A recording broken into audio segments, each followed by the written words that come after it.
Good evening. Saud Rif'at is an Iraqi-Spanish fashion and commercial photographer who lives in Marbella, Spain. He is the chief executive officer and founder of Silver Snow Studios. His work has been featured in international magazines and campaigns for clients, such as GHD and Carla Ruiz. He was also the winner of the Silver Lux Award in the Fashion and Beauty category. Saud's work pushes the boundaries of his profession to create images that are emotional, edgy, original, and most of all, capture a unique moment in time. Welcome, Saud, Thank you very to much. Lebanon. Thank you very much. Thank you for having me here. It's a pleasure to meet you here in Lebanon. Thank you. It's a pleasure for me to be here. First of all, I have to thank you and thank Beirut for this lovely welcome you gave me. And of course, happy Eid, that tomorrow's Eid, so I wish peace and prosperity for all of you in all of the Arab countries. Yeah. And I hope to be working with you very soon. Yeah, I hope so. First, Saud, what's the purpose behind your visit to Lebanon? Well, mainly it's to open our frontiers, business frontiers. I think fashion should not only be close to Europe or to the United States. In Lebanon, you have very talented designers, which I think deserve good quality pictures, good quality campaigns. So I don't think so they don't have the need to travel to Europe to get their campaigns done. Yeah. So mostly it's to open out all our frontiers to the Middle East. Saud, you're very well known in Europe, especially in Spain. But to all the Middle Eastern viewers, can you give us an idea about yourself? Who Saud Rif'at is? Who's Saud Rif'at? Well, about photography, you mean, or as a person? Well, I'm 35 years old. Yeah. I was born in Baghdad. I left there when I was 3 years old. We went to London. Then when I was 4.5, we went to Spain. And since then, I've been living there. I studied until I was 18. But then it was then when I decided to go into photography. Until then, of course, it was a hobby. I was shooting my friends and family and all that. But I have never thought of it as a job. But now, of course, things change and I started loving it more and more every day. So it made me want to work as it, make a job out of it. That means you didn't go to school to study photography? No, I just studied absolutely alone. I closed myself during about nearly 4 years at home without going out, not even one single day. Studying approximately 16, 17 hours a day. It seems a bit exaggerated, but that's the plain truth. Mm-hmm. And I think that's what made me maybe go a little bit faster up, because instead of looking for jobs, or because of course I knew the basics of photography, but nowadays with the digital cameras, everybody knows the basic of photography. So I know I always knew that I had to go a step further to get those quality, and that's why I decided to get to study more and be more. Of course, I never stop studying photography. It's something you will not stop learning ever. Why did you choose photography? Well, it's a good question. I think since I was small, I just loved cameras, video cameras and photography, photo cameras. Since I was a baby, I remember when I was 6 or 7, I used to take my dad's camera, my dad's old Canon, and I always started to shoot. Then when I was about 13, 14, my mom bought me my first not digital, analog camera, Canon. And it was since then, actually, it was about a month ago before we came here to Beirut. I was having a look at, I was actually cleaning up the studio. And then I found a few pics I did when I was 12, 13. And I was actually surprised. Yeah. I wasn't expecting to use filters and all that when I was, a boy using filters. Now that I know, definitely. I wasn't expecting a 12, 13-year-old boy using filters and all that. To know all these techniques. Exactly, and it was analog. In that time, now you just take the camera, you shoot, and you see if it's good or not. At that time, you're blind. So you just, you have to calculate a lot of things. So that's why it surprised me when I saw all my pictures. What did you say to yourself? I said, good job, Saud. No, actually, yes. I was happy because I realized I did have a background, a photography background. Of course, now as a photographer, I always want to learn more and learn more. And photography is something that the more you know, the more you learn, the less you know. I'm not sure if you get that. It means that it's much more complex and much more difficult than what it seems. I mean, digital cameras today are available to basically anybody.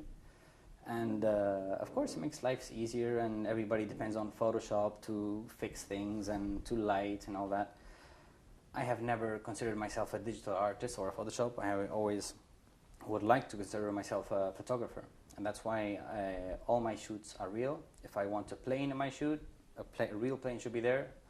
If I want a huge, I don't know, a 3-meter violin, I'll get it, I'll get it built and I'll put it in the shoot. What I will never do is do it in Photoshop. Yeah. I'm totally against Photoshop for that. Of course, Photoshop we use, to clean faces, for the blemishes, the clothes, small imperfections of the photo, but of course not to recreate a photo from zero. Yeah.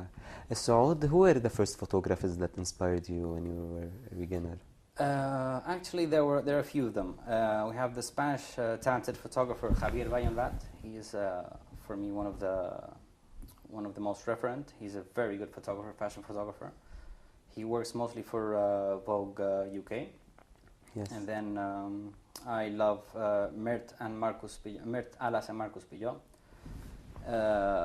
There are a couple photographers, there are two, and they're excellent. And of course Bruno Dayan, which is an excellent photographer as well. Mm. Did you have a mentor or someone who helped guide you when you were starting your career? Well, the truth is I wish I had. I would have gone much faster. But no, unfortunately I never had one. I was always alone, and I never knew if I was doing right or I was doing wrong. It was just, basically learning alone all the time. Mm. In your early photographic goals, you started photography as a way to earn a living, or photography has always been the passion for you, or it was a way to express yourself creatively? Well, actually, to be sincere, I have never gone into photography for the money. That's something secondary. That's money. Of course, it's a need, when you're a photographer. But I went into photography because of a passion. It's a big, huge passion. As I was saying just beforehand, I'm never free. If I finish an assignment, if I have maybe 1 or 2 weeks free, I'll choose those 1 or 2 weeks to do my own shoots, my own personal projects, my own experiments. But that's photography. I mean, you always have to keep learning and investigating, and that's what it's all about. Mm. When did you knew that you finally made it as a professional? I think you can never know if you really made it as a professional in photography. I mean, there are huge, big, very good photographers, giants out there. And I'm sure if you ask them the same question, they'll answer the same, because it's photography, and photography maybe has no limit. You never see the end, so you never know if you're there or not, because you don't see the end. You just see, you still have to learn more and learn more, so it's never stop learning, basically. Yeah. Do you still remember your first paid assignment? Oh yes, I do. That was for Santa Cristina. It's a national brand coffee, and we made a campaign for them. That was some few How years much ago. was it? Sorry? How much was it? How much? Your first paid assignment. How much money you mean? Yeah. I think it was 1,000 euros or something like that. I mean, it was a huge campaign, and I was surprised I did it for 1,000 euros. But I mean, yes, I was excited. I mean, I wasn't excited about the money. I was excited that I got paid to do something I loved. Yeah. That's what excited me most. I mean, not about the money. Yeah. But of course, that was lots of years ago, many years ago, and now things have changed, and we have different campaigns and different prices. Mm. What has changed since when you began till now? So mostly in photography, we have noticed, most photographers, that digital cameras are now available, as I mentioned, to everybody. yeah. So now we have many photographers out there, and it's a shame. It's a shame because they don't take photography as photography. They take photography as a digital art. They just take a picture on a white backdrop, and Photoshop does the rest. I mean, if they want her on the beach, they just get the white backdrop and put her on the beach. Or that's what's changed in photography. Of course, budget-wise, it's much better for the client. I mean, you know, it's much easier if you go to a studio, white backdrop, do a picture, one or two, and put in Photoshop a sea behind her. Of course, it would be much easier, but that's not the point of photography for me, at least. No, I always like to shoot the real thing, and for me, photography is my eye. It's not the camera. The camera is only a tool. It's the way how you see things. Exactly. The camera, I mean, I've been said a couple of times, oh, cool pictures. Your camera does cool pictures. I was like, okay. You know, and once I even get offended by sometimes if people say that, you know.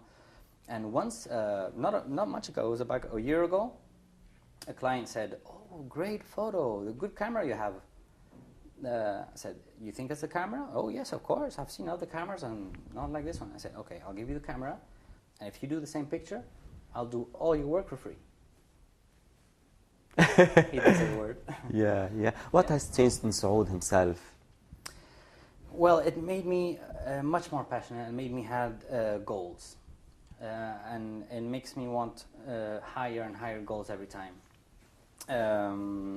Before, maybe I was maybe just a little bit more relaxed, you know, 9-to-5 job, or you know, like a normal other person. And what's changed to me now is like I never stop working, Monday to Sunday, 365 days a year, working 15 hours a day, 16 hours a day. And it's something that, for example, my own wife, she couldn't get used to it in the beginning. I mean, it's not normal for somebody to work that hard, that much, of course, but I love it. I mean, I'm loving it even more. So I wish that they had more hours to be working more as well. So it's that means you love your work more than your wife? You can say that? Let's say I love them both the same. So if you need to go back in time, or 10 years back, what would be the advice that you would give to yourself? The advice would be maybe to start over as an assistant instead of starting blind as I started. If I would have started as an assistant of another photographer, yeah, I think it would have made things go much quicker. Because, you know, when you work as an assistant, you see another professional photographer work, and so when you go home, you know, when you do something, you know if it's right or if it's wrong. Yeah. In my case, that was not the case. I mean, in my case, I was totally blind. I was doing pictures. I liked them, but I didn't know is this good? I mean, is this bad, or no idea.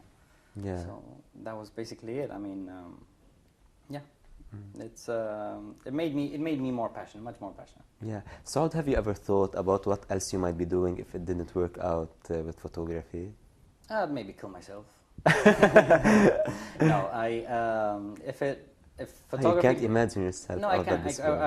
I can't and will not imagine myself not being a photographer. It's something that doesn't even cross my mind. If maybe a situation of certain places is not good, okay, I'll go to another place. But never, I will never stop photography. To this extent, you're too devoted to your work? I am, yes. My wife can say that. What would be your dream assignment? My dream assignment would be doing campaigns for Dior, for Versace. Yeah. And of course doing some Vogue covers. That would be really good. That's for me now one of my goals. Most of your work focuses on beauty and fashion. Why? Well, I think it's what I think I manage best. I think I have a certain psychological feeling with women, work-wise, of course. I have the ability to in a certain way manipulate, if I may say, their minds, so I can relax them. I can make them feel so relaxed, so I can get really the real essence of them. If it's a man, of course I can do the same. It's the same techniques, but for me, I think it works for me better with women. So how do you think it's important for a photographer to be specialized in one area of photography? Of course. I mean, it's like I think any other job. If you had, for example, if you had some problems in your house floor, Yeah. for example, who would you call? A specialist of the floor, or would you call a company which does everything? Definitely a specialist. You go for a specialist because you know he'll do it well. The other company, they can do it well maybe, but it's not their specialty, so maybe it doesn't give you so much confidence. But if you see somebody's a specialist on one sector, I think he'll be much more prepared to do the shoot. But don't you think a photographer should know everything related to his profession? Of course, I know everything about photography. I can do architecture. I've done architecture. I've done commercials. I've done that. But we have to choose. We have to choose because if you try to get everything, nothing will work. That's a reality. So the best thing is to specialize and start digging real hard on that specialty. Yeah. Because if you try to be good in everything, you'll be good at nothing. Yeah. But if you concentrate on one only thing, I think you'll be better. Yeah, yeah. In your opinion, what are the common problems that most of the photographers face? Today, you mean? Yeah. Well, common problems like, for example, what I mentioned, the new photographers, new digital photographers, Yeah. which have absolutely no idea about photography, and and people who, of course, don't know about photography, they see the picture and say, "Oh, wow, this is cool." But if a professional sees those pictures, they'll flip out and say, "This is not. How can you pay for this?" You know what I mean? So I think that's what makes the difference between one another. What do you dislike about being a photographer? Dislike? Yeah. I'd maybe like a couple of more hours of sleep, but but nothing. There's nothing which dislikes me about photography. Maybe the only photography I do not like, and I will never do, is still life photography. Watches and jewelry and all that. That I don't like. But anything with people, I love it. Anything with people. Saud, you're a talented photographer and you're very well known in Europe. Why you never worked with celebrities?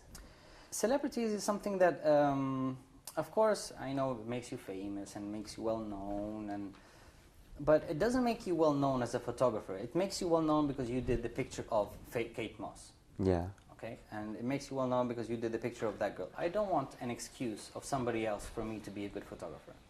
I want my own, ¿cómo se dice? My own work to be the leading.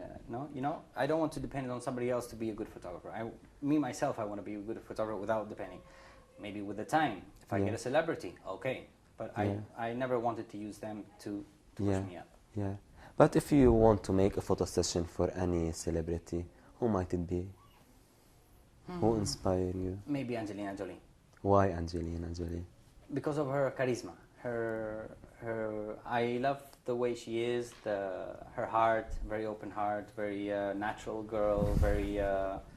So I think it will be her the first, of course. And the last one I'll shoot is Kate Moss.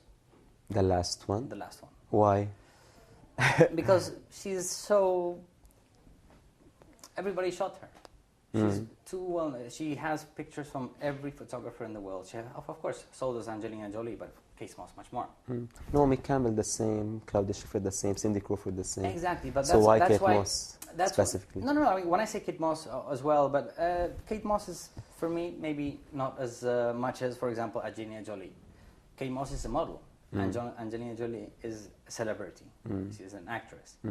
So, of course, if I have to shoot a job and get Kate Moss, of course. I mean, I'm doing a fashion job, I use Kate Moss. Yeah. But I will never use her as a celebrity. I'll use her as a model. Yeah. As a celebrity, I'll go for Angelina. Yeah. So how do you always make workshops? And later you had a workshop in Spain, in most of the countries of Spain. Can you tell us a little bit about this workshop? Yes, we did a workshop tour throughout the most important cities in Spain. And we did it in Valencia, Barcelona, Sevilla, Granada, and Madrid. Yeah. So we did those 5 cities and teaching photography to other photographers. Yeah. I mean, most of my students are photographers who've been doing photography for 15, 20 years. and they come to me to teach them lighting, and you know, it's an honor for me, of course. Yeah, definitely. And for them, what's the main lesson you teach for your students? Main lesson is lighting, mostly lighting, because lighting is, as I said, now became a second option, not a first option, because of, again, Photoshop. And for me, lighting is not an option, it's a must. And as a photographer, I think you should understand everything about light, how it works, how it moves, everything about lights. And that's what I usually teach. Your wife is a stylist that works with you Exactly. in your campaigns and your workshops. Well, we've been only married for a few months. We've been together for 2 years. And yes, she's doing most of my stylism now. She does quite a good job, actually. She's quite talented as well. Yeah. And of course, if doesn't mean I don't work with other stylists. Of course, I work with other stylists. If I get another stylist, like, she might be the assistant of the stylist, you know, but she's part of my team. If you want to say something to Carlotta through us, what would it be? I'd say, I love you, baby, and thank you for your patience. Nice. Any advice for the up-and-comers? Advice, work hard. Work hard, you have to work hard. Don't depend on Photoshop. Understand light, understand photography, and treat your camera only as a tool, not as a magic wand. You know what I mean? A camera does not do magic. Of course, yeah, the cameras now do. You know, just press a button and everything goes, change colors, and you can do different tones. And even the iPhones, you know, they can have really cool effects. But that's not the essence, of course. My advice is for them to really work hard on their pictures, have good references, of course, and see a lot of pictures. They have to. Part of my study is just watching photos from different fashion photographers. Of course, big fashion photographers. So that, as a photographer, that more or less calibrates your eye to let you know if you're going the right way or if you're going the wrong way. Can a photographer make a good living from photography? Depends. It depends. Usually you can, yes, of course. And if it's fashion and commercial photography, you can. It's quite a good job, and of course it depends on your luck as well and your quality. I mean, if you're a photographer and you're a bad photographer, you won't live as good as you would like. But if you're a good photographer, you're a professional photographer, and you work hard, of course you can make a living. Since you know everything related to photography as lighting and everything, might we see you one day as a director, or? Well, actually, as I said, my company, Silverstone Studios, is my production company now. And usually in my production company, I direct all my videos. We do commercial videos, corporate videos, and I like directing my own videos. I usually direct them and light. I'm the DOP, the director of photography, and the director. They are short videos. Exactly. Well, now we just shot a 10-minute video, a corporate video for a private hospital, which is going international in a few months. And yes, I mean, as I mentioned, I like doing things myself because I don't want to depend on others. I mean, of course, if I bring another person and he's a professional, he might do a better job. Okay, that's good. But sometimes you can turn around and you can get somebody who can do a bad job. But it's my name behind that. You know what I mean? So I prefer to have the full responsibility of my quality and my work. And as I said, if it goes bad, it's my fault. But if it's good, it's also my fault. What are 3 rules that you put in your work? 3 rules. Yeah. Work. Or study. I mean, it's all about working and studying. Photography is something you can never stop studying, and you can never stop shooting. Even, I mean, for me as a photographer, for example, if it's only 1 week, I don't shoot a photo. I'm not exaggerating when I say I have some depression, you know, like a need to shoot.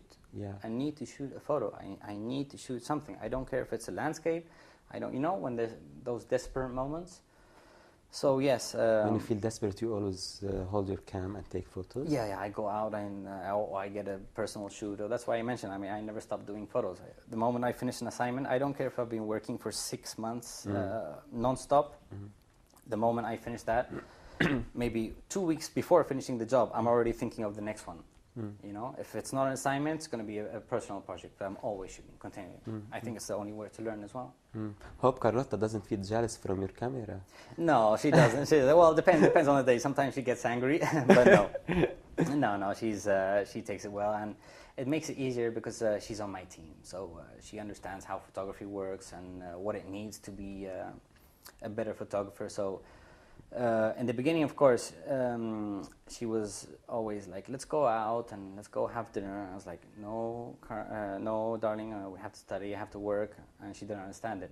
Now, I study in my studio and she's studying in hers. So, you know, we're both basically studying and learning continually. Yeah.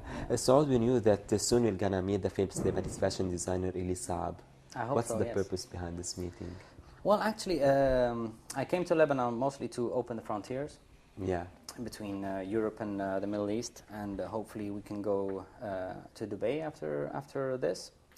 And Saab, I think, is one of the most talented designers in the country, and a few more. And I wanted to give them maybe the chance of having their job done here in Lebanon instead of moving to Europe just to do a photo shoot. You know, I think, as I said in another interview, talent calls talent. I see Beirut is full of talents, which I think I have to help out. That's why you chose Beirut and Dubai? Exactly, yes. Yes, mostly Beirut for the talents. Mostly Beirut for the talents. What type of cameras do you use in your shooting? I use Canon 1DS, which is a 21 megapixel camera, 35 millimeters. And I use a Hasselblad H4D40, which is a 40 megapixels half format, you know, a medium format.